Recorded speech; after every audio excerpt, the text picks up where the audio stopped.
Welcome, everyone. We're so glad that you can join us today. My name is Heather Reimer, and I'm the Senior Director of NICU Family Support at March of Dimes. I have the privilege of working with neonatal intensive care units and families in those units across the country. And we know this is a really challenging time for NICU families, so we're so glad to bring this important information to you today. The information we'll present today is an extension of our NICU Family Support Program, which partners with hospitals nationwide to educate families, educate staff, and to improve the NICU experience.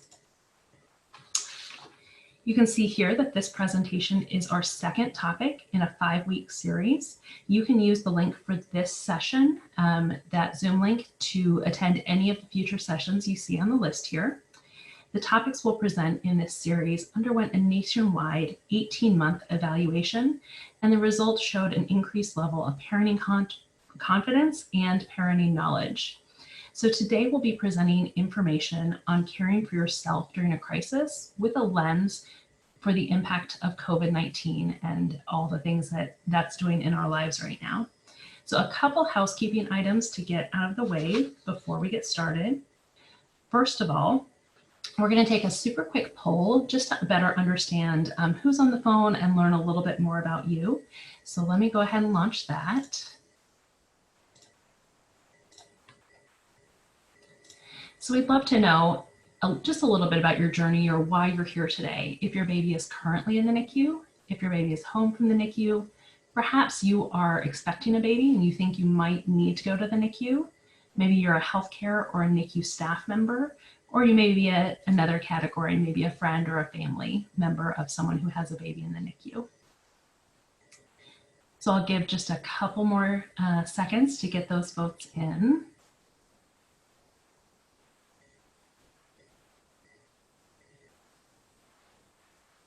Okay, last chance. Go ahead and vote on your screen if you haven't already.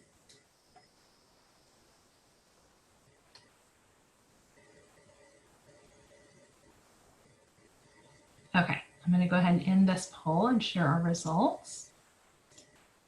So you can see we have quite a few healthcare staff or NICU staff actually on the line, quite a few others, and then some parents with a baby currently in the NICU. So we are so glad that each one of you is here today. I think this will be great information if you're a healthcare staff to be able to enhance your work with families. And if you're a NICU family, we hope that you'll get some strategies and tips today that will help you on your journey as well. So a few other housekeeping items. We do want to let you know that this presentation is being recorded.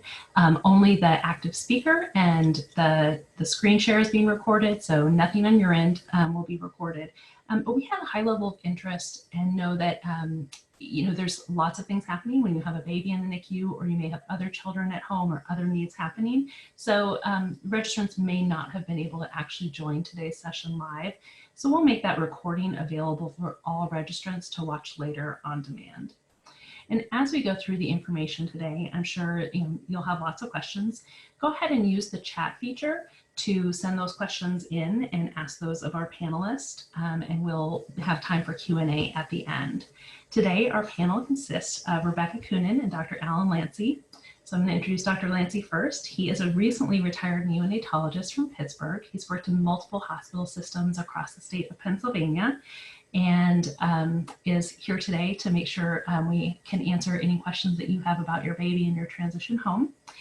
Rebecca Coonan, who's our panelist and speaker, is a preemie mom and has a background in social work.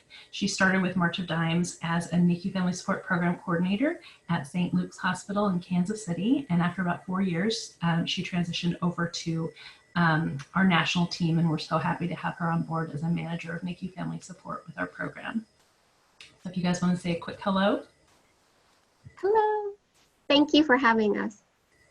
Hello from sunny Pittsburgh. This sun's setting, and so it's hard to know if I'm in the shade or if I'm in the light, but it's nice to have everybody on. Well, we're so glad to have you as well. So one last reminder before our content, before we launch into that, is just that March of Dimes materials are for information purposes and not to be used as direct medical advice for you and your baby. Always seek medical advice directly from your healthcare provider, and our materials reflect current scientific recommendations at the time of publication. You can always check our website, marchofdimes.org, for updated information. All right, so with those items out of the way, I'm excited to turn things over to today's speaker, Rebecca. Thank you, Heather. I want to welcome you all to this March of Dimes NICU Family Education class. My name is Rebecca Cunin, as Heather said, and I am a manager of NICU Family Support with March of Dimes. Today, this class is all about you and how to take the best care of yourself while your child is in the NICU and when you go home. Learning to juggle self-care with the baby in the NICU can be challenging, but it is so important, not only for your health, but the health of your family as a whole. You received a handout in your confirmation email to use during this class, so you can use it to take notes on anything you want to refer back to at a later time. Today, we're going to learn to identify at least 3 ways to take care of oneself after having a NICU baby. And we will identify at least 1 way to help reduce the risk of preterm birth in the future. I know as a preemie mom myself, that's one of the biggest worries you have after having a baby prematurely. Having a baby in the NICU can cause many feelings for the entire family.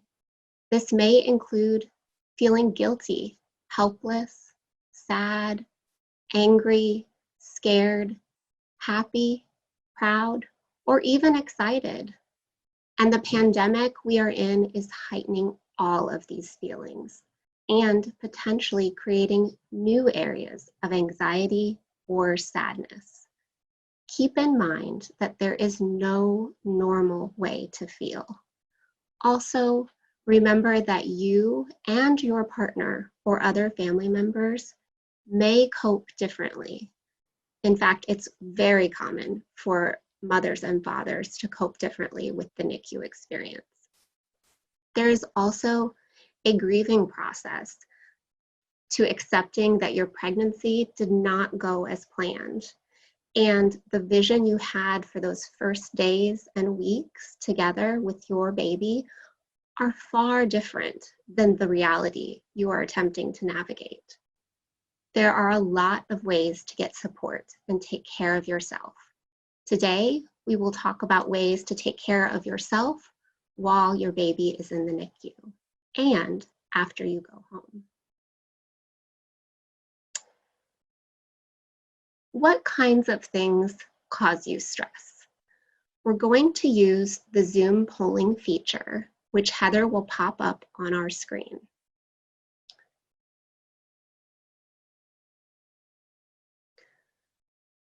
You can choose all that apply. There will likely be multiple options. The COVID, common themes, we've heard from parents recently. You can choose as many as apply. I think most of us are experiencing some level of stress related to the COVID pandemic. You may also be feeling stress related to social distancing and the isolation that this can create. Your baby's medical needs may be stressful, or you may be taking care of additional children. Limited presence in your baby to see your baby in the NICU, or trying to keep a consistent pumping schedule can be additional stressors, along with financial concerns. Or, let's face it, just fitting everything on your to-do list. This isn't an exhaustive list, but shows that some of us are dealing with those common issues. I'll give you just a little bit more time to enter your answers, and then we can close the poll here.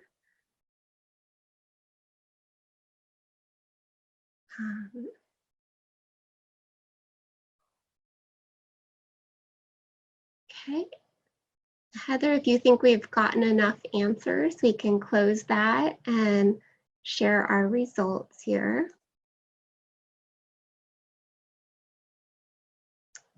Yeah, it's clear there are a lot of different stressors happening in everyone's lives right now.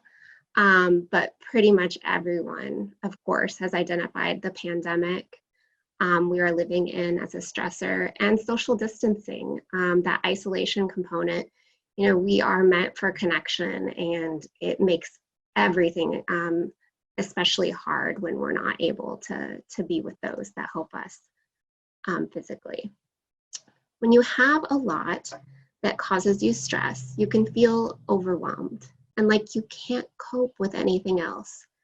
When you feel like this, you aren't at your best to help your family either. And I think it's safe to say that because you are here for this class, you want to be able to take care of your family. It's like when you're on an airplane and during the safety talk, they tell you to put on your oxygen mask first before you help anyone else with theirs. One way that I like to visualize one's ability to cope with stress is as a cup of full water. So think of the water as all the things that cause you stress. When it gets really full of these stressful things, it overflows, it's overwhelmed.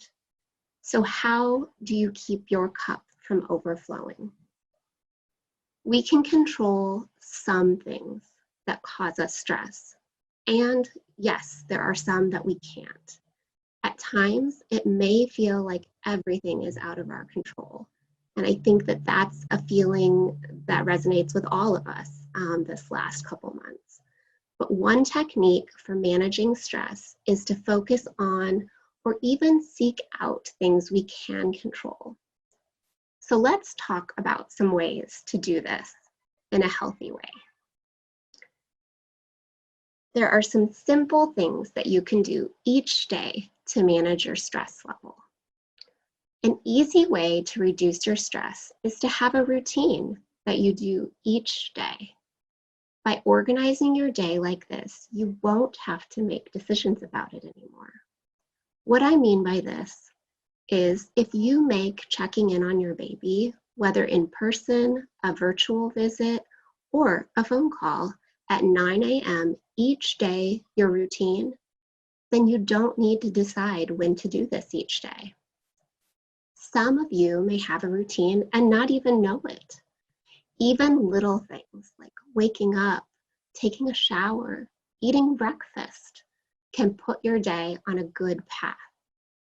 For you pumping moms, your day is all about routine. It's important to include things like sleeping, showering, and eating healthy food in your routine. It may also include when you go to the hospital and when you go home, or time to fit in a walk. Another technique is to have goals for the day. These can be worked into your routine or can be a new self-care goal that you are trying to fit in. These goals should be about you, so it should not include doing things like the dishes or the laundry. Let those to-do list items wait. This could be about you feeling empowered as a parent. For example, attending rounds, having a meeting with your baby's doctor, or attending a class if you have a NICU family support program in your community. An example I would say for a routine I have is waking up, taking a shower each day, starting the day with a healthy breakfast, and spending some one-on-one time with my kids, maybe reading a book or playing a game together. Sorry, one of my kids actually just came in the room. The fun of working from home. It can be simple, but there is comfort in creating a rhythm and an expected routine. And the sooner you do that, the more comfortable you start to feel with that. Ideas can also include journaling on Share Your Story, doing a craft, calling a friend or a family member, reading a book, Reading is something you can even do at your baby's bedside. This is something I honestly did daily in the weeks that my son was in the NICU. It's another wonderful way to bond with your baby. And our My NICU Baby app also has 3 illustrated books you can find under the resources tab, so that you can read those right there while you're visiting your baby. On your caregiver care plan, go ahead and write down your goal for today and one for tomorrow.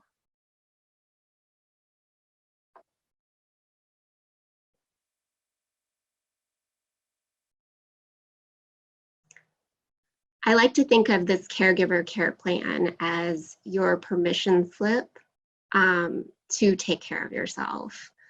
And then also just a reminder that, like, hey, these things are important and matter.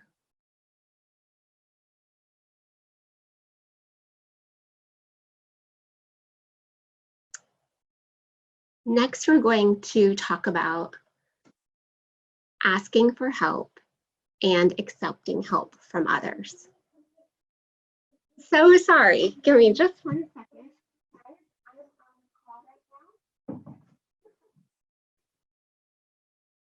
I'm so sorry, guys. Okay, I think we can all relate to working from home right now and having unexpected distractions. No matter what we're doing, there's always something happening. So it's like the one time, that you don't want to be interrupted, they'll interrupt you. No worries, we will just carry on. Back to asking for help and accepting help from others. I know and recognize that this can be very hard, especially for some of us who might be type A. Our initial reaction may be to say, no, I don't need help, I got this. But when you've got a lot of stressors, it's a necessity. Having other people do the things you need to do will help free you up to spend time taking care of your baby and yourself. And I think oftentimes as mothers who have a premature baby, we tend to forget that your body is also going through a major recovery, and it's important that you do take care of yourself. I'm sure that most of you have received an email or a text that says, let me know how I can help. You may have people in your life who want to help, but they truly don't know how. Think about some things others could do to help you. Here are just a few ideas. Some of these will change as the pandemic resolves and our communities phase out of social distancing. Some ideas are to have a meal or household supplies delivered to your home. A lot of communities have the online grocery where they could even order your groceries for you and pick it up curbside. Deliver that to your front door. Having virtual dates with your older children can be a huge help. Sharing updates about your baby on social media with your okay, of course. And then attending any virtual hospital meetings and taking notes for you. Sometimes it's a lot to process when you're attending those rounds, and it can help to have a support person there to listen and just help you process all of that information afterwards. I'd encourage you to jot down some ideas in the Caregiver Care Plan worksheet that you think could help you. If you haven't had any offers, how do you think you might ask for help? Go ahead and use the chat feature to send in your ideas.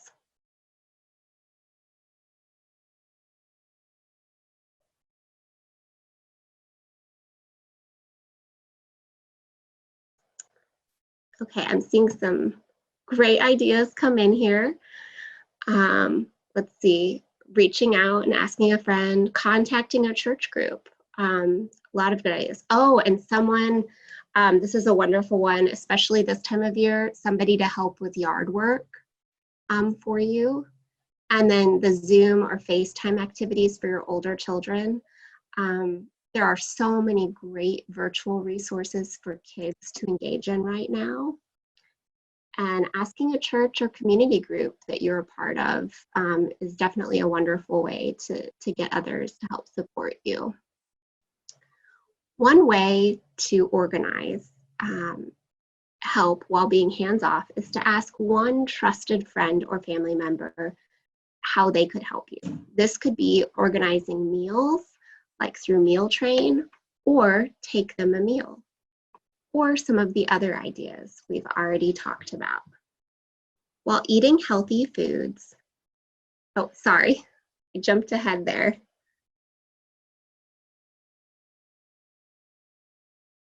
Okay, being good to your body. While eating healthy foods, drinking a lot of water, and getting in physical activity may be last on your long to-do list. It really can affect how you feel. All of these can increase your energy and improve your mood. When we are stressed, we tend to make poor food choices.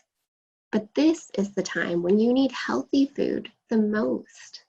Healthy foods include fruits, vegetables, lean meats, and whole grains like whole wheat bread or pasta.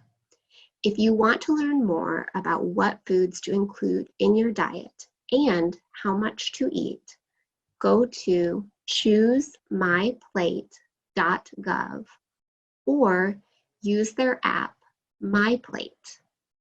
This website can even factor in breastfeeding to their recommendations, so you know you are getting the right nutrition for you and your family.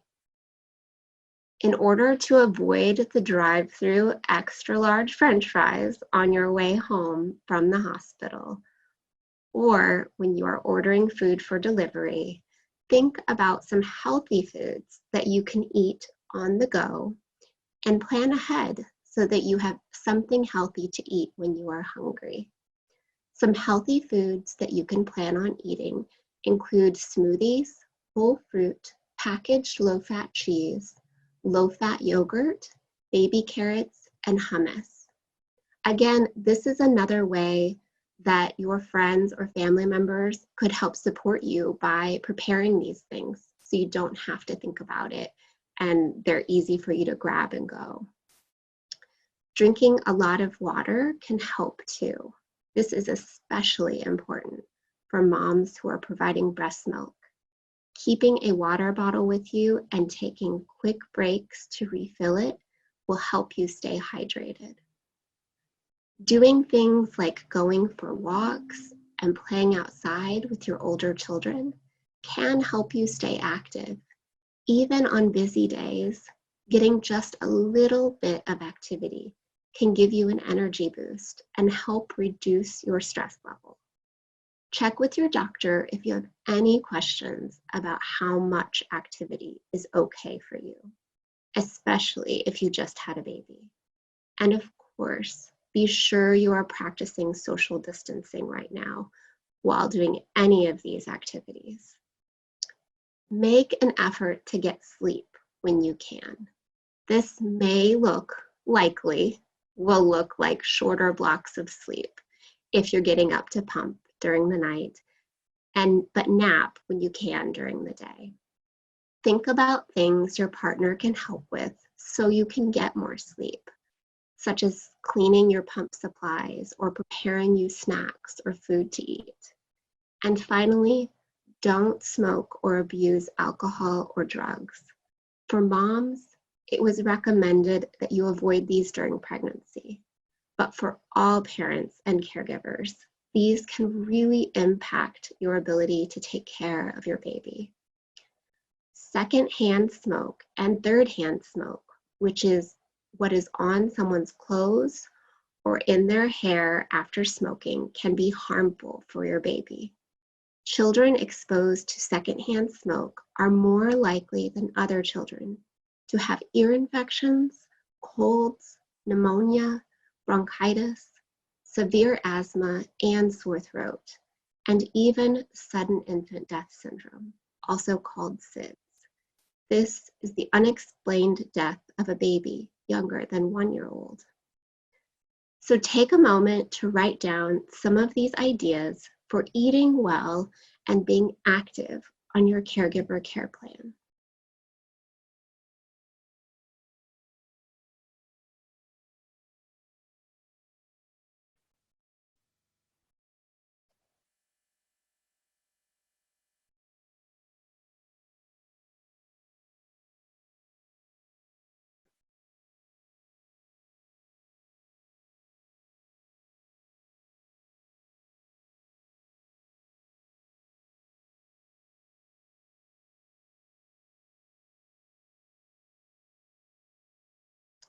Next, we're going to talk about continuing your medical care.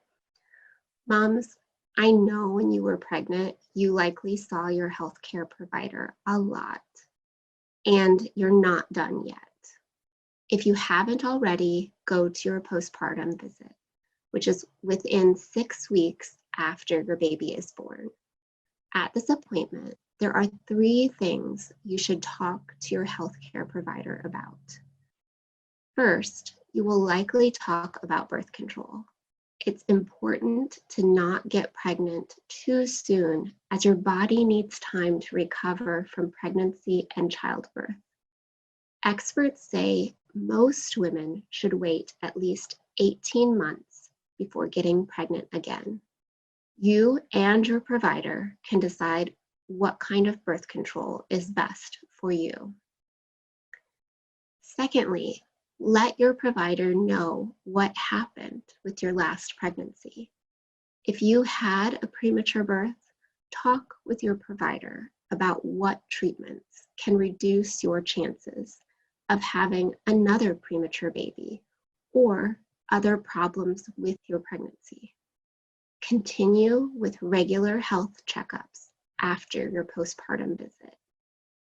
And lastly, talk with your provider about any feelings of sadness or anxiety you may have.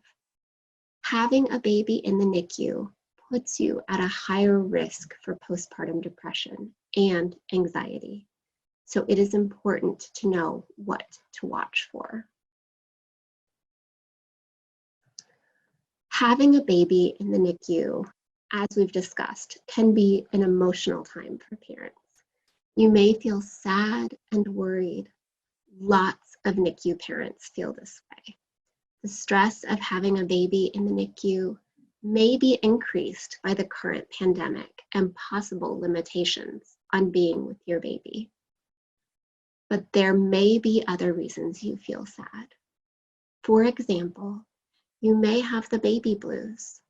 Baby blues are feelings of sadness many women have 3 to 5 days after having a baby. The feelings most likely are caused by all the hormones in your body right after pregnancy. You may feel sad or cranky, and you may cry a lot. These feelings usually go away about 10 days after your baby's birth. If they don't, you need to tell your provider. If you have more intense feelings of sadness or worry that last for a long time, you may have postpartum depression, PPD, or postpartum anxiety. These are different from the baby blues. Postpartum depression and postpartum anxiety are medical conditions that need treatment to get better. Here are some symptoms of postpartum depression: feeling shame, guilt, worthlessness, or failure, having severe mood swings, having little interest in your usual activities or hobbies, feeling tired all the time, changes in how much or how little you want to eat, gaining or losing weight, having trouble sleeping or sleeping too much, having trouble concentrating or making decisions, thinking about hurting yourself or your baby. Some of these can also be associated with just having a baby, like losing weight and feeling tired. However, When these are seen in combination with the other symptoms that I just listed, and your ability to function is impacted, then it may be time to seek help. What do I mean by this? If you have trouble getting out of bed in the morning, if you sit in your car in the parking lot and can't get out to come to the NICU, or if you just can't make dinner for yourself or your family, you may have trouble functioning. When you can't do the things you need to take care of yourself or your family, it is time to get help. Sometimes other people can recognize changes in our mood or behavior before we do. If someone in your life shares their concerns, please try to be open and accepting of their worry and help. Getting help for postpartum depression is so important. If it is not treated, it can impact the baby's development and the parent-child relationship. Think of it this way. If you are home having chest pain, you will likely err on the side of caution and get checked out. So treat emotional concerns the same way. If you have a gut feeling that what you're feeling emotionally is not right, get help and trust that feeling. This goes for when you are in the NICU and after you take your baby home. Here are a few more things to keep in mind about postpartum depression. First of all, it is not your fault. You didn't do anything to cause postpartum depression. It doesn't make you a bad person or a bad mother. You are not alone. Many women have postpartum depression. It is a very common health problem for new moms, and moms who have a baby in the NICU are more at risk. You can get help, and your depression can go away. Talk to your healthcare provider right away if you think you have postpartum depression. Call your OBGYN's office and let them know how you are feeling. You can also talk with your baby's NICU healthcare team for support and more information about where to go for help. For some people, when they go through something really hard, they tend to isolate themselves. They do this by not answering the phone, not responding to texts or emails, or not being open or truthful about their feelings with their partner, close friends, or family members. Sometimes it just feels easier to not have to talk about things. But is this helpful? No, we all know it isn't. Isolating yourself can only make your worries, fears, and sadness worse. As I said in the beginning of the presentation, we are meant for connection, and I think especially in challenging times when you're struggling with something like a NICU stay, it is so important to be able to connect with others who understand what you're going through. So think about some ways that even in this time of social distancing, you can still connect with others and let your feelings out. You can see some resources for connection listed on the slide here. We have a March of Dimes community Facebook group that we would love for you to join. This is a great way to connect with other parents who are navigating this experience at the same time as you and can be a wonderful support. You could schedule a phone date with a friend. This could be virtual or just a text or email if that's all you have time for. Just connecting, and also that's important for them too. They're worried about you and they care, and so just being able to continue to support each other, even if it's just a text, is important. Getting spiritual support, either from your preferred clergy, or you can speak with the hospital chaplain. Talking with other families in the NICU Of course, make sure that you're following all social distancing and infection control protocols. But when you are able, it's wonderful to be able to connect with other parents in the unit. Talk with the NICU staff. They are there to help you too, and are a wonderful resource and listening ear. And talk to your partner or family members. Several of these ideas are listed on your caregiver care plan. You can put a check mark next to the ideas that may work for you and write in some other ideas too. The birth of a sick child can put stress on your relationship with your partner and your relationship with others. Share with your partner so you can support each other. Here are some things to keep in mind. You and your partner may have similar feelings, but not always at the same time. You may not always be on the same page, and that's okay. You, your partner, and your families may react differently to a situation. Talk about your feelings, listen to each other, and try to understand what the other is feeling.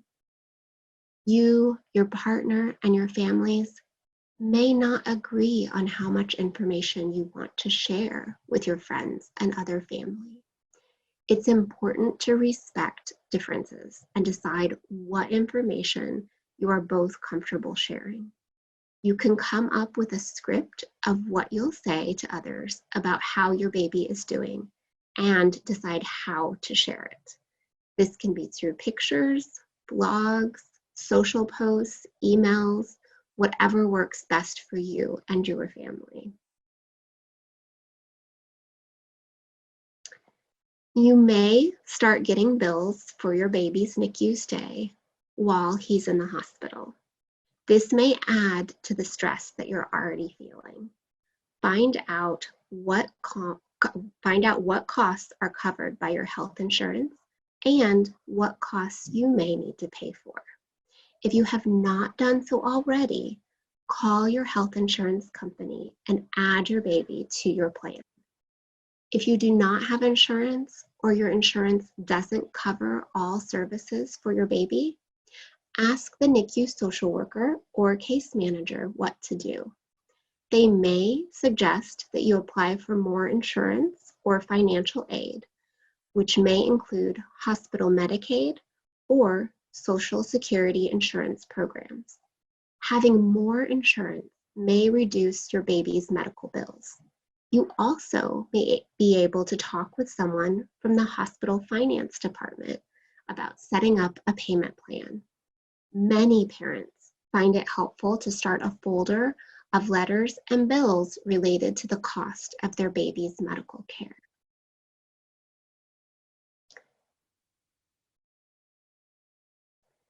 People tend to think that self-care takes a big time commitment, but here are a few things you can do if you have just a little time. If you have only 30 seconds, close your eyes and take a deep breath in for 5 seconds. Exhale for 5, and repeat this 3 times. It can be even more helpful if you visualize something that makes you happy while you do this. If you have just a little more time, take a minute to stretch, either while sitting or standing. You can combine this with some deep breaths. If you have just a few minutes, eat a healthy snack. This is even better if you have someone else make it for you. If you have 5 minutes, use this time to call a friend or a family member. You may want to use video chat so you can actually see them. And if you can get away for 10 minutes, go for a walk down the hall of the hospital if you're there, or around the block in your neighborhood. If social distancing allows, you could have someone go with you.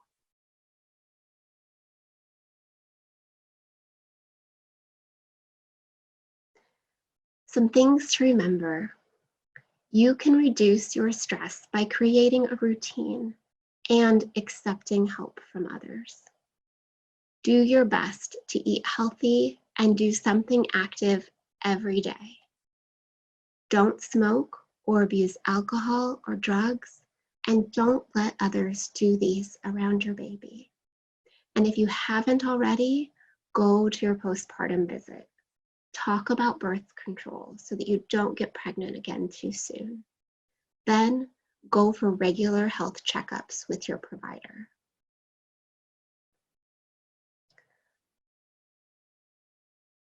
Another wonderful resource, if you don't know about it already, is the My NICU Baby app.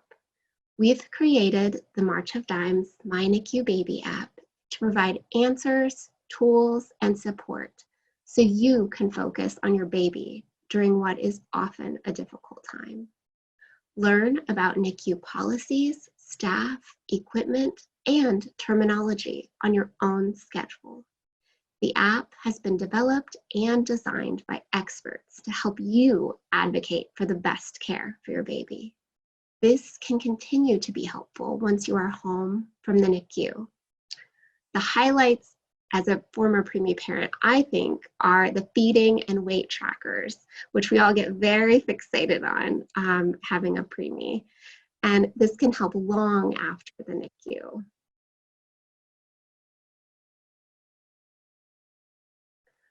Thank you everyone for joining us today.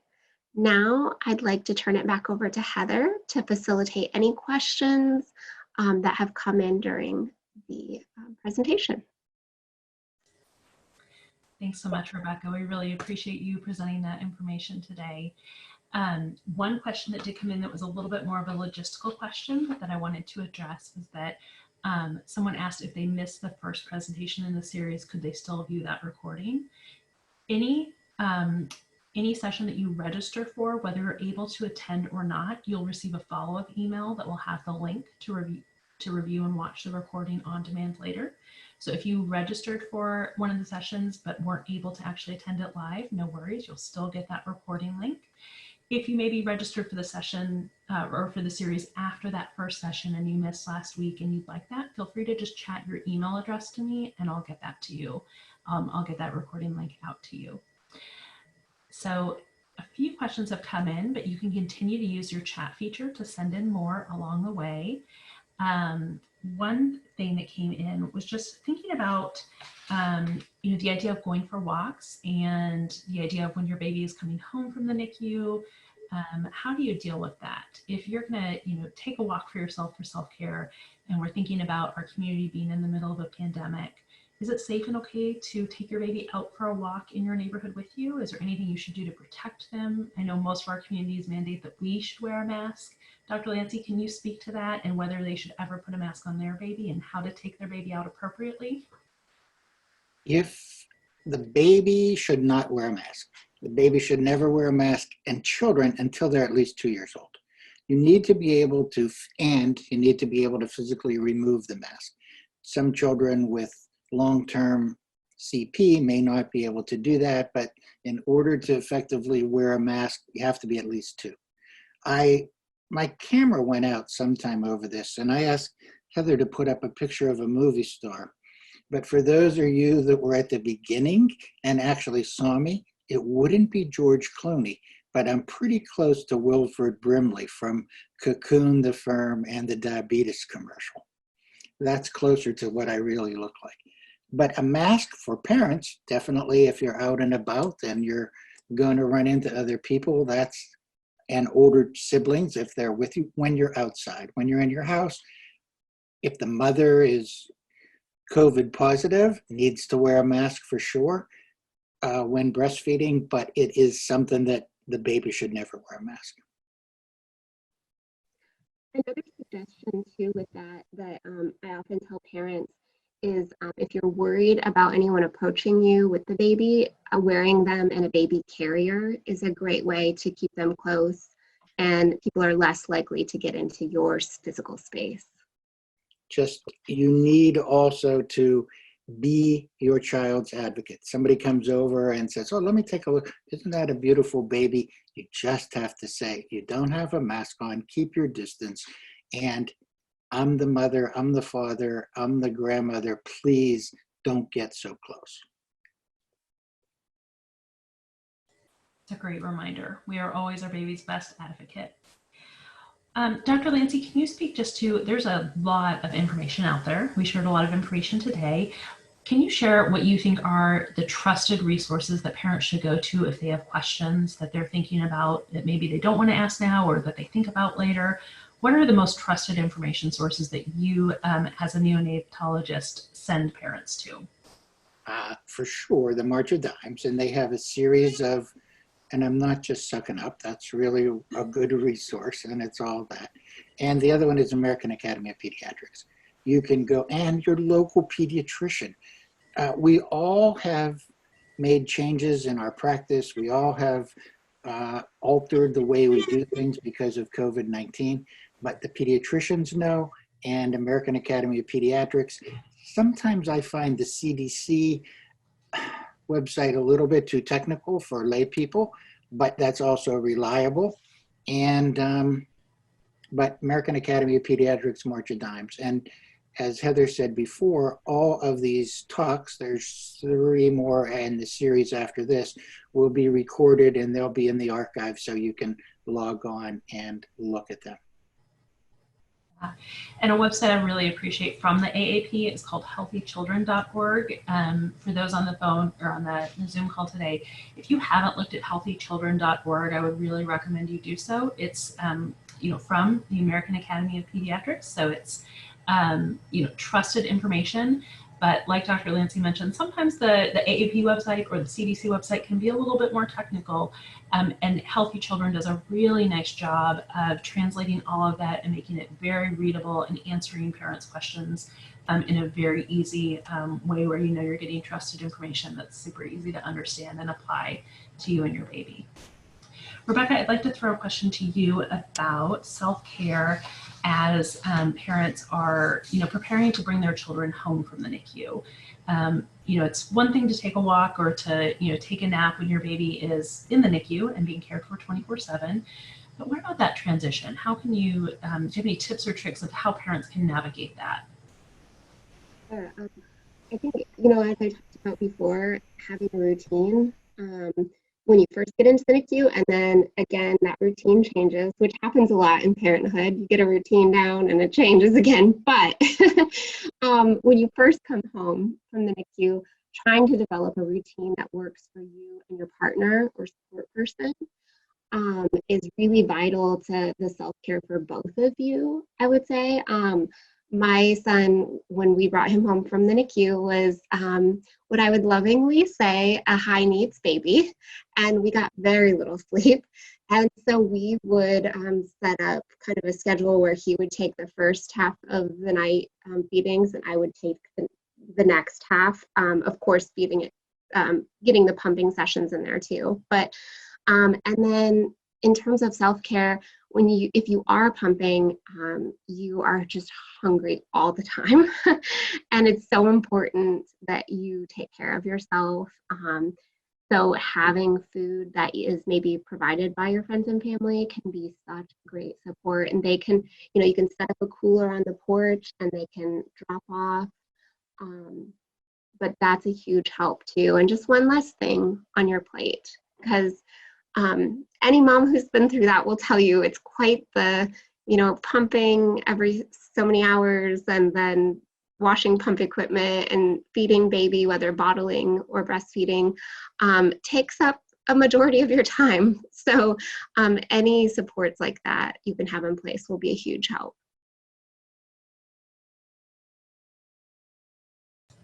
Great, thanks for sharing those tips.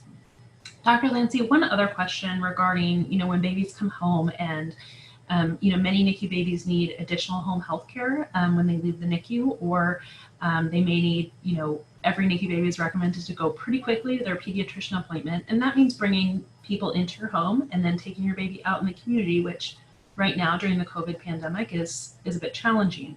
So can you just speak to the importance of that follow-up visit and that follow-up care?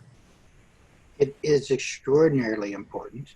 And I have a couple of suggestions. One, for the parents, as they're getting ready to leave the NICU, know your baby as well as you can. Know how much he or she usually eats. Know kind of how long they sleep. Know what their retractions look like if they have retractions. Get a good idea of what their color looks like if you're going home with oxygen or with a monitor, because you will know that baby better than the primary care pediatrician that you go visit, better than any visiting nurse that comes in. Now, they will be a big help, but you will know that child. So if there's a change in eating or sleeping or retractions or color, then you will know that. And if the pediatrician on day 2 or 3 is seeing that child de novo, that's a different story. They won't have a good handle. It would be great if a day or 2 before you're taking your baby home, your follow-up PCP pediatrician could come and see the baby and talk to you while you're in the hospital, so you both can have, and that can happen. There are many pediatricians that do that. The other thing is about the visit is every office that I know and pediatricians that are in my area have changed their visitation for first time for newborns with the COVID experience. Either they're first thing in the morning when everything is really clean, or they're the last one in the day after things have been cleaned. They are wearing masks and the nurses are wearing masks. It is a different world, and it is still evolving with the partial opening up that we're having. I think, well, just as there's many different opinions from the governors, there's probably as many different opinions from the pediatricians, or maybe more. But it is something that your pediatrician is aware how vulnerable a newborn is, but you need to know, how's the baby thriving? How's the weight gain? Maybe you don't have a pulse oximeter at home. They have one in the office. How's that working out? So all those things are changing over the last 3 months, but it is something that you need to follow up. And if your child has stayed in the NICU longer than 2 months, he or she probably got their first set of immunizations, but to follow up with those, nobody gets complete coverage with one polio, one DPT. You need a series of those to get antibodies. Antibodies have become a big word in the last 2 months, but it is something that we all got those shots, and babies need to get them even if they were born prematurely. In the fall, they need to get RSV protection, respiratory syncytial virus. Very important, and it's very expensive, but if your baby qualifies, and it changes the criterion, but under 31 weeks, I think it is now, or with going home with oxygen or with heart disease, the baby qualifies and insurance companies pay for that, and it is a lifesaver. I think that answers the question. Yes, thank you. I think we've answered all the questions from the chat. Go ahead and send in any final questions you have if there's something that's still weighing on your mind that you want either Rebecca or Dr. Lancey to address. As we wait for any final questions to come in, Rebecca or Dr. Lancey, anything else that you wanted to cover for our attendees today? I just wanted to say I thought the presentation was excellent and about self-care in a crisis. And Rebecca, you did a really good job. And the information is invaluable, especially the part about postpartum depression. I have been doing this long enough that I know of 2 mothers that delivered in my hospital, this is over 40 years, who actually committed suicide. They were so depressed afterwards, and it's not unheard of. And now the hospital that I worked at has a special program with psychiatrists and social workers and the OB-GYN and people who take care of these moms if they have some of the symptoms that were listed on the list. It's a big problem. Yeah, I think that's so important. And it's so much more common, postpartum depression, than any of us think. So, I think our takeaway is no matter what you're feeling, talk to someone about it. Don't be afraid to be open and say that you're experiencing some potential depression or anxiety, because we know that, NICU parents are at higher risk for that, as Rebecca had talked about. And especially now when we have additional stressors and when our world is in the middle of a pandemic, anything we're feeling is heightened. So please don't hesitate. Talk to someone if you're having any feelings of depression or anxiety, or if you're just not feeling like you can get back to yourself, to that normal way that you operate after having your baby. Well, thank you again to everyone for attending today. I do want to let you know that when you close out of this Zoom meeting, it will automatically open a window in your browser, and it's just a quick survey from us. It's completely optional, but we would love to have you participate in that and give us your feedback on this session. It's very short. It shouldn't take more than 1 to 2 minutes to complete. And again, we're always looking to make these the very best sessions that we can make them. So we would love to have your honest feedback about how this session went and how we can make things better in the future. So thank you again for everyone for attending. Have a great evening, and we hope to see you on our next session.